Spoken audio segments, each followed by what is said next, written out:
বিচারের জন্য হাসিনার বিচারের জন্য মানে এই যে শহীদ পরিবারের যে আকুতি, শহীদ পরিবারের যে আকাঙ্ক্ষা, আমরা সেটাই হচ্ছে সরকারের কাছে বারবার হচ্ছে ব্যক্ত করছি যে এই শহীদ পরিবারের এই যে এখনের যে কান্না, এটা ক্রোধে পরিণত হবে খুব শীঘ্রই।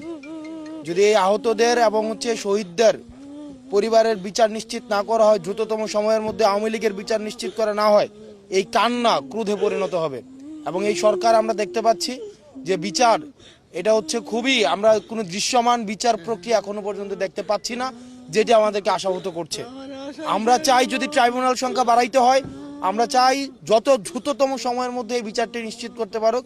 কারণ সোহেলের মার কাছে আমরা সোহেলকে কোনোদিন ফিরাই দিতে পারবো না, এটা আমাদের সীমাবদ্ধতা। কিন্তু আমরা চাই আওয়ামী লীগের এবং যারা এই হত্যাকাণ্ডের সাথে জড়িত তাদের দৃশ্যমান বিচারের মধ্য দিয়ে অ্যাটলিস্ট এই সোহেলের আম্মাকে আমরা এতটুকু যে শান্তি দিতে, এতটুকু যে আন্টিকে নিশ্চয়তা দিতে যে আমরা অন্তত বিচারটা করতে পারছি।